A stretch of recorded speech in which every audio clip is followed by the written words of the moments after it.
Welcome to a Monday afternoon, everybody, live with Kevin. Of course, you might not be with me live. You may be watching later. Whether you're live or later, I'm glad you're here. So glad you're here, in fact. And if you're with us live, here's what I'd like you to do. I'd like you to say hello.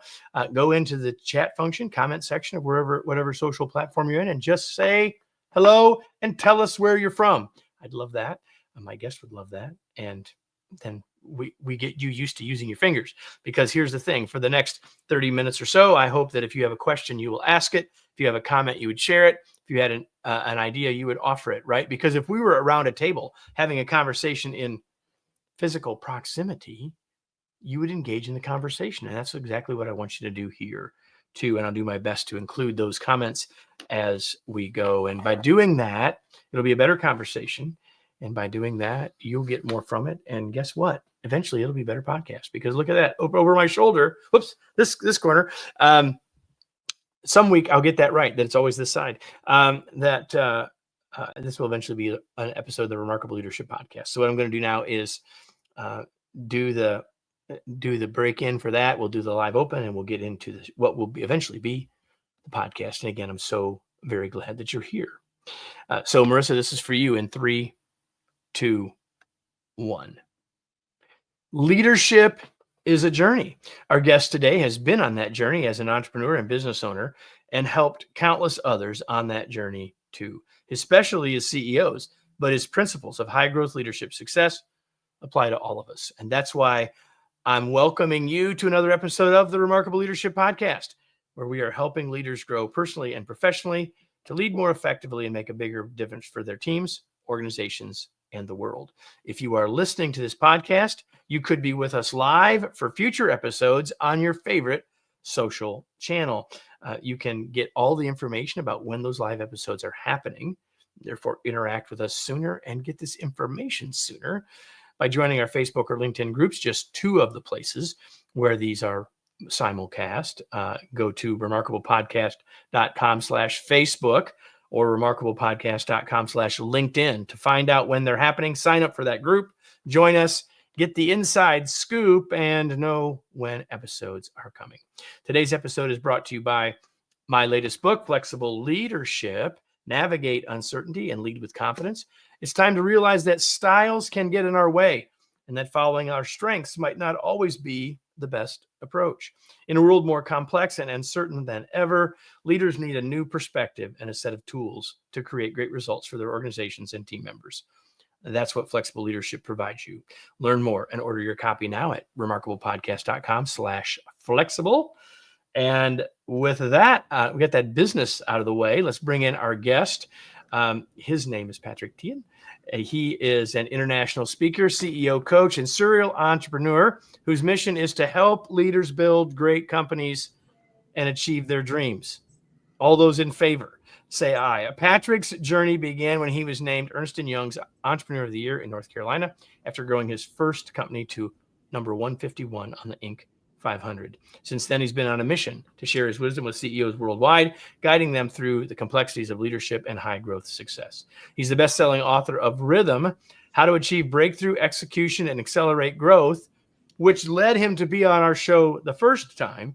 And now he's here to talk about his latest book, The Journey to CEO Success: 7 Practices for High Growth Leadership. His methods have been integrated into programs at MIT and Cornell University, and his leadership tools have driven extraordinary success for many CEOs and organizations. And so, Patrick, welcome back. Kevin, thank you so much for having me. It's been a pleasure, and I'm grateful to come back. Well, we tried to do this once. We had a little snafu. So some of you, if you're on the live stream, you may say, I thought you guys did this.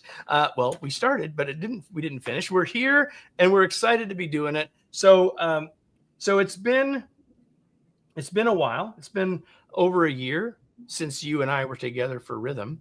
And so I'm curious a little bit. And so we'll put a link to that episode in the show notes, everybody, because of course, if you're going to like this, and so you're going to want to get more Patrick. But I'm curious, tell us a little bit about the journey that leads specifically to this book, Patrick. So, after I sold my first company, a lot of entrepreneurs and CEOs came to me for help. I live in Charlotte, North Carolina. So there were not, 20 some years ago, not a lot of tech firms here. And so with the success of Medisys, my first project and first company, a lot of folks came and asked me for help. And so for the last 24 years, I've been on a journey helping CEOs. And I would actually share with you that the first few years I did it more for fun, actually. And then I began to realize that this was actually my calling. Stephen Covey wrote a book called The Eighth Habit, which is about finding your voice. And I think I've been very fortunate that I found my voice, which was to help CEOs not fail, but rather succeed and achieve their dreams. So this book is kind of dedicated to that. Now, I think you asked me earlier, what about all the other leaders, right? And all the stuff works for all the other leaders. I just have this burning passion in my heart to help CEOs because that is a tough job. And that is actually a very high failure rate job. So for me, I've been on a mission to help these guys and gals find success in a very difficult job. So the subtitle of the book is Practices for High Growth Leadership. And as you said, being a CEO is an extraordinarily difficult job. All leaders, that's true for. But my question is, what's in all this 24 years of observing and helping and coaching, what would you say is the biggest difference between the leaders that create what they're trying to create or move in a really significant positive direction and those who don't? So, there's 7 practices, right? So in my book, anyway, there's 7 practices. And so the first couple are about yourself. The first couple is about, and I believe, by the way, that if you don't work on yourself, then you don't deserve to work on anybody else. So practice 1 and 2, right? So practice number 1 is to be curious. And practice number 2 is to level up continuously, kind of like playing a video game. Once you get past stage 1, go to stage 2, the villains or monsters come at you faster. You gotta beat those guys and gals, and then you gotta get to the next level. And your reward, by the way, of getting to the next level is more stuff coming at you, harder, faster, greater speed, and in many ways, bigger results, which also means bigger chances for failure. So your reward is a better, faster, bigger game, and you keep going. And so if you forget to level up, or if you choose not to level up, you stop, and that's the best you can go. And you would then be if you're a CEO, you would then be the rev limiter on your company. This applies to all leaders. So if you're leading a team and you stop growing, you become the rev limiter on your team. So to me, those are the most important ones. Like, you've got to continue to level yourself up. Otherwise, you're not going to be a great leader for other people. But you got to be curious. I think that I'll tell you something. This year I hit 60, so I'm 60 years old now. And you're so young, Patrick. I'm so young. I got 2 years on you. So I'm so young. Yeah. But what I've realized is that when you have enough experience under your belt, you can actually make the mistake of using experience like a hammer. Like, hey, do this because I said so. Why, Patrick? Because I've done it 100 times. You've done it how many times? Twice. But that would be the wrong use of experience, using it as a hammer. More importantly is, how do you take your experience, enter a new opportunity, and be curious enough to use your experience in a way that brings the most value in that situation, right? So to do that, you got to have curiosity. I think if you don't have curiosity, your experience actually makes you a worse leader, because you come in slinging it like a hammer, like, I know better than you because I've done it more than you, et cetera, et cetera, et cetera. So it's either a hammer or it's a mental block. Like we once we become expert, yes, we no longer are searching, right? So to be curious means we're continuing to search, which is what I like. It's so interesting that you say that. That's one of the things, I just wrote that down. Don't use experience as a hammer. I love the metaphor. So one of the things that's been floating around in my head a lot lately, which always worries my team about what's going to happen next. But the word that keeps rolling around in my head now is wisdom. And since we've now established that both of us are about the same age, I'm curious You're so young, Kevin. Thank you. I mean, well, see, you're younger. So, but here's the thing. Here's my question. We talk about leveling up. We talk about being curious. You were talking about experience. From your perspective, how do we put wisdom into this equation? So I think wisdom, if it's an equation, I think wisdom is you need a very healthy dose of curiosity, another healthy dose of humility, right? And by the way, this is a joke about the humble man. The humble man woke up one day and realized he was humble. He just lost it, right? So in other words, when you wake up and go, "Hey, I'm a humble guy," boom, you just became arrogant somehow, right? So the humble man never wakes up and says, "I am a humble guy," right? Because the minute you do that, boom, you've lost. Look how humble I am, right? Look how humble I am. Boom, you've lost it. Now you're arrogant. So really, you got to have a good dose of curiosity, a good drop of humility, and experience and wisdom. Experience is always a good thing, but you got to have that. But by the way, I get a lot of leaders who ask me, how do I be a better listener? And so for many years, I gave them the typical advice, active listening, make eye contact, put your stupid cell phone down, don't have another window up on your screen and stuff like that. Those would be really good starting points, right? Right. But then I realized that if you were curious and interested about something, I didn't have to teach you how to listen. So Patrick, I'll tell you a story. So we do lots of training, and sometimes clients will say, well, can you include some training on listening? And say, well, we can talk about listening. I said, I don't think anyone needs any training because everyone knows how to do it, and I can take you all through that. But here's the exercise that I often will do with people. I won't go into all the details, but people end up with a task to listen on a topic that they're not necessarily interested in, with someone who knows does care about that topic, and we just ask them to practice knowing how to listen because they know how. And here's what is almost always said: I ended up being way more interested in this topic than I thought I would be, simply because I decided I was going to listen, which means they became more curious. Yes. You can intentionally choose to be curious. You can. Absolutely, you can. And because as human beings, we are learning beings. Yes. Once we're there, it's like we can't help ourselves but get interested, in my experience. If you think back to when you were a kid and you were in grade school, and you think about the teachers that you learned from, to me, the best teachers I had were the ones who kind of got me interested and got me curious. The ones who gave, and by the way, for those teachers, I didn't mind the homework. I didn't mind the homework at all. But for the other teachers where, unfortunately, I was in a subject that I wasn't interested in, I really hated the homework.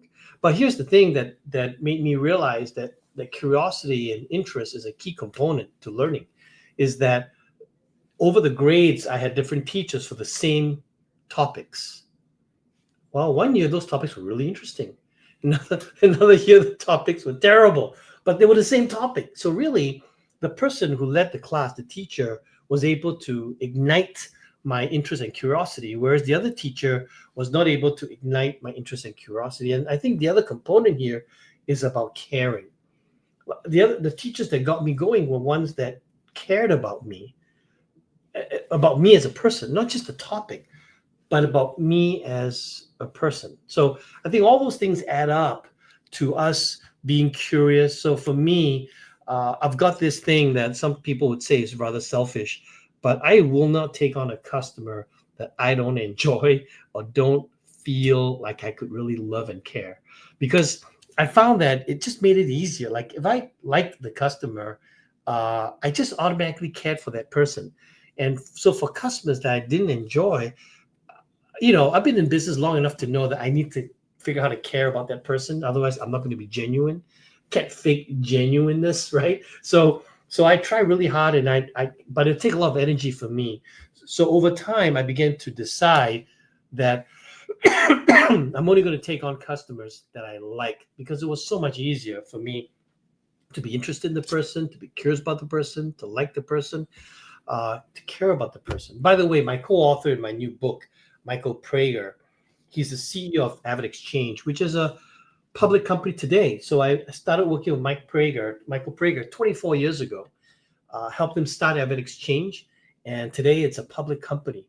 He's the founder, CEO of Avid Exchange. Very few companies that are public are being still led by the founder. Yeah. And so somebody asked me this question once. He said, wow, you've coached this guy for 24 years. How do you do that? I said, well, I go into every session of Michael excited to learn about what he's going to teach me today that I don't yet know. That's kind of my mantra. I go, hey, in fact, I get to see Michael this Saturday. So I get to see Michael this Saturday, and I'm excited to go see him, and he's going to teach me something that I haven't learned yet. So that's how I stay interested in the person. Everyone that's listening, I want you to note what Patrick just said. I get to see Michael. Not I have a meeting with Michael. Not I have to see Michael. Not Michael's on my calendar. I get to see Michael. And that small word says everything about it. So Patrick, we need to move on because we got 7 practices. We're not going to get to all of them. There's a couple that I mean, we could spend an entire show on each of them. Full alignment is one of them, but I think people have some clue about that. We might get to culture because that's just so overly important. But I want to talk about early warning systems. Two parts about this, and then I'll let you expand. One is thinking about finding early warning, and then there are systems to do it. Like we can have a practice or a process or a plan to give us some red flag, leading indicators, right? Yes. So talk about this and what this would look like for us as leaders. So the first thing I would say is that everyone's solving different problems. So people come to me and sometimes they'll ask me for the best early warning system. And I'll say the best early warning system is based on whatever challenge you're facing right now. What are the leading indicators that will help you peek around the corner so you can identify the train before it smacks you on the side of your face? That's what you really want. So there's no best early warning system. I would say that the way the early warning system works is look, you got to figure out what is it that you really care about. It could be a problem. It could be a customer. It could be anything. And then you ask yourself the 5 whys, right? Like, why do I care about this? What could happen? And you just keep asking those questions until you identify something early in the pipeline of time that can be an early warning system for you. It's not complicated, but it is difficult. You know why? Because people have to slow down and think about it, Kevin. That's why. Yeah. So, right? Most people want me to just slow give them down an early warning system. I'm like, and no, think. Those are 2 problems. Yeah, you got to think about it. You got to really think about what could mess up your world. Now, some of them are easy. I remember a meeting I had with one of my clients. The head of sales walked in. She was very happy. I said, why are you so happy today? She said, because I already know I'm going to make my quota for the quarter. I said, really? Tell me how you know that. She said, well, it's because, when the last 2 stages of my pipeline is 200% of my quota, I'm going to get there. I know that already. So right there, she shared with me what is her early warning system. She needs to get to 2x pipeline of her quota in the last few weeks of the quarter. It's not more complicated than that. And so she asked me, hey, can you build me an early warning system? And I said, sure, I can. I can help you definitely with that. And I shared that thought with her. And she said, Patrick, wow, you're a genius. How'd you figure that out? I said, you just told me that. I listened to you. You just told me that. So that's what I mean by most of us actually have the answer. We just don't slow down enough to think about it. And so usually it's something that we already know, but we have to slow down to think about it and go, what precedes A, precedes B, precedes C, and then boom, over here, that's the early warning system. Then the next thing you got to do is you got to quantify it. You got to be able to say, when this turns to this, whether it's a number or something that you can quantify, it doesn't have to be a number, but numbers are the best example. But you got to be able to quantify it, and then when something hits that incorrectly, it's an early warning system. Best example, one, I drive to the airport from my house in Charlotte, and I always cross the train tracks. Now, oftentimes, unfortunately, the lights turn red, the barrier comes down, ding, ding, ding, ding, ding, train coming, right? Obviously, I stop because I don't want to run into a train. But sometimes no train appears, and then ding, ding, ding, the gates go up and we drive through. And we don't get mad. We don't go, I can't believe this stupid thing stopped me and no train appeared. But what if a train did appear and I drove through, I get smashed. So the early warning system isn't perfect. And it's okay if the train didn't come. But it's not okay if the early warning system did not go off and you went across the train track and got smacked by a train. Yeah, I love that. I love that. And by the way, the early warning system is something that a lot of people forget about. I'll tell you why they forget about it.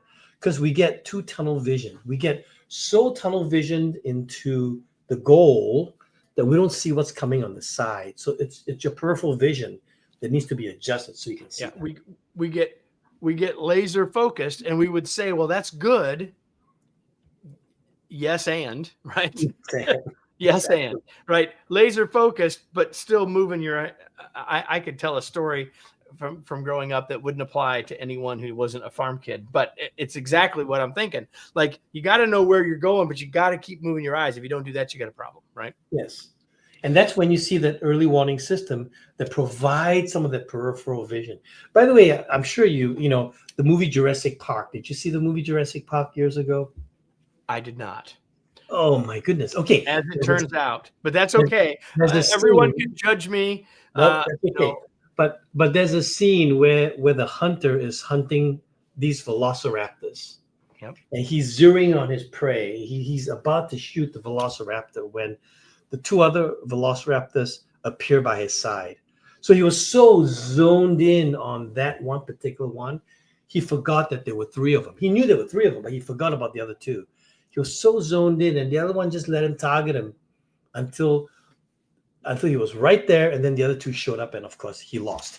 So that's what happens when you don't have an early warning system. Everybody, that's what you call laser focused. Exactly. What you call a spoiler alert. Okay, so we can't not talk about the fifth one, which is culture.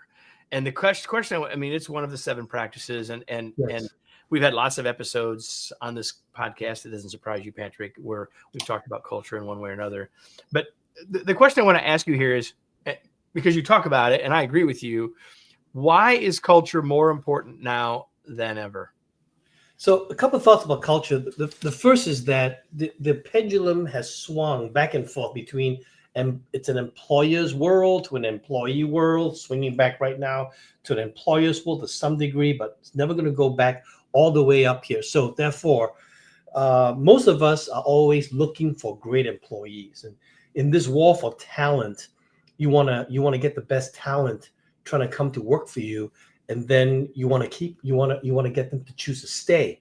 So lots of people ask me, Patrick, how do I keep my best employees? And I jokingly say, look, your best employees are not pets. You don't get to keep them. You get to allow them to choose to stay with you. So culture becomes a competitive advantage because what you want to do is you want to attract the right people and repel the wrong people. So people ask me, Patrick, what is the best culture to have? And that's the wrong question. It's not what's the best culture to have. It's the right question is, what do you enjoy and love? And therefore, what are the kind of people you want to attract to work with? If you can do that, imagine if you could wake up every day working with a group of people that you love to work with. That'd be amazing. Most of us spend, I think the stat is 70% of our working hours, our waking hours at work. 70% of our waking hours spent at work. So you can choose to spend that 70% of your life with people you love or not. You do get a choice. And by the way, those folks also get a choice. So that's why it's a competitive advantage. Not only is it financially good for the company to attract and have the employees choose to stay with you, that's a very good financial outcome. I think there's lots of things out there that show you it costs at least 3 times the salary of a person when you replace that person, right? So there's financial reasons for that. But there's this other reason that money can't buy called joy. Joy. Would you prefer to come to work, spend 70% of your waking hours with people that give you joy, or people that don't give you joy? Like for me, that's a competitive advantage. So another one of the practices is people ecosystems. And as we've just been having this conversation, you've just been chatting, I'm sure people would see, well, that seems pretty close to culture. Just very quickly, the difference between what you would consider culture and what you would consider people ecosystems. So culture is the environment you create. People ecosystem is the people you choose to hang out with. So that's the difference. And I think most people, when we talk about people ecosystem, mainly think about their employees. But the employees are really one part of an ecosystem. They're your customers, your partners, your suppliers, your investors, if you have investors, your shareholders, etc. So all those are part of your people ecosystem. In one of my companies, I had this investor that gave me $20,000 invest in the company, and he asked me so many questions, took up so much time. I went to his home a few years, I think after the first year of his investment, and I said, "Buddy, I'm going to give you back your money." He said, "What?" I said, "I'm sorry, man. You just asked me so many questions. I can't stand anymore. For $20,000, let me write you the check now." And he didn't realize that those questions were just driving me crazy. But I never told him. So the minute he realized that, he said, "Patrick, keep the money. I'll stop asking my questions." So that was a good example. This is a smart guy, but he was in my people ecosystem. He was all, in a way, he was trying to be curious, and yet a little too much, right? Yeah, but for me, it was taking too much of my time, right? So what I wanted was really an investor in that particular situation for that amount of money to not bug me, really. And so I think who you put in your people ecosystem is so critical. And I would say that I learned a lot from the first venture group that invested in my first company. I learned so much from them. And when I talk to other entrepreneurs, I am just so grateful for how much I learned from this group of venture capitalists. In those days, we call them venture capitalists versus private equity. And I've got friends who've had horror stories of how they were cheated and things like that. But for me, I learned a lot. They treated me with such graciousness, and I helped them make money. They helped me make money. It was great. It's great. Yeah. I think that's a really important point, even for all of you who are listening that might never meet a venture capitalist, and that isn't your goal. But I think all of us as leaders, it can be pretty lonely, and we need to have people in our circle, in our ecosystem, that we can trust, that we can learn from, that can give us the feedback that we need. That we can have joy with. We can go right on down the list, and I think that's a really important point. And I'm glad that we sort of came back to that before we finished. The seventh principle, or seventh practice, is the core customer. And again, I know we could talk about that, but I chose for us to pick a couple that I thought would be especially helpful. You need to know more about all seven, everybody. So you need to get a copy. Patrick and Michael's book, The Journey to CEO Success, 7 Practices for High Growth Leadership. Patrick, is there anything I didn't ask that you wish I would have? Well, you covered a lot, man. You covered most of the book. I would say that thank you very much for inviting me on the show. And I would say that the core customer, that's something that's a little bit different from most people's discussion about the customer. True. I would say that I believe that you need to figure out the customer that you can best serve, that you can best grow with. And that is not all the customers you have. So I believe that once you figure out that core customer, that's the customer you build your products for, your services for, and all the other customers get to use the same products and services, but you create it, you design it for this core customer. So you got to get that right, because your strategy and everything should be built around that core customer, products, services, everything you do. If you get that right, business flows easily. You get that wrong, and you find yourself running, building products and services that just seem to be going against each other. Being pulled in different directions all the Yeah. time. So I'm going to shift gears. A couple more things before we finish, Patrick. What do you do for fun? For fun, I have two beautiful daughters and a beautiful wife. So I spend a lot of my time with them. In fact, I just came back from Japan with my wife and my younger daughter, Nicole, and had a great time. So right now, where I'm in my life is I'm spending a lot of time with my kids who are in their 20s. That's awesome. And the only thing you knew I was going to ask you for sure is what are you reading these days, Patrick? So I'll give you two books that I love. One is called The Surrender Experiment with Michael Singer. And it's about really letting go and getting to the flow of life and letting life lead you versus being so like driven. And for a driven guy like me, that's it's a good yin yang kind of a thinking. So The Surrender Experiment by Michael Singer, I love. And then another fun book I like is that I'm reading right now actually is Moonwalking with Einstein, The Art and Science of Remembering Everything. I just find that to be a fun book. So I try to do two things. I try to read a serious business book, and then I try and read fun books at the same time.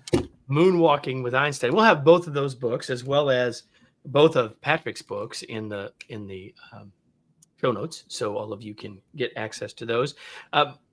Patrick, where do you want to point people if they want a copy of the new book?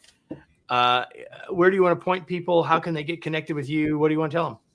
Yeah, well, just come to patrickthean.com and it will take you to my website, and you can buy this book on Amazon as well. So look forward to that. Thean, Thean.com. Patrick, Thean.com. We'll have that in the show notes as well. And so before we go, everybody, I have a question that I ask you every week. If you've been here before, you probably know what's coming. And it's the most important question I could ask you today after you've just invested 30 minutes of your time with us. And that is, now what? What action will you take?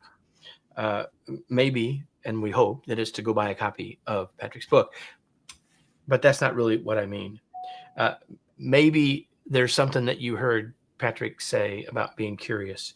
Maybe it's something that we talked about listening. Maybe it's something about the core customer. It doesn't matter what it is. It's just that I want to help you move from that was interesting to here's what I'm going to do with that. Because I'm pretty confident the first is true, but the rest is on you. The answering the question of now what will I do with what I just learned is on your shoulders. It's your opportunity, and we hope that you will do that. Patrick, thanks for being here. It was worth the wait, my friend. Thank you, Kevin. Thank you so much for having me. And everybody, if you enjoyed this, you will enjoy next week, I promise. Because every week there's another episode, another chance for us to join together to learn what it takes to move in the direction of becoming the leader we were born to be. Join us next week for another episode of the Remarkable Leadership Podcast. We'll see you then.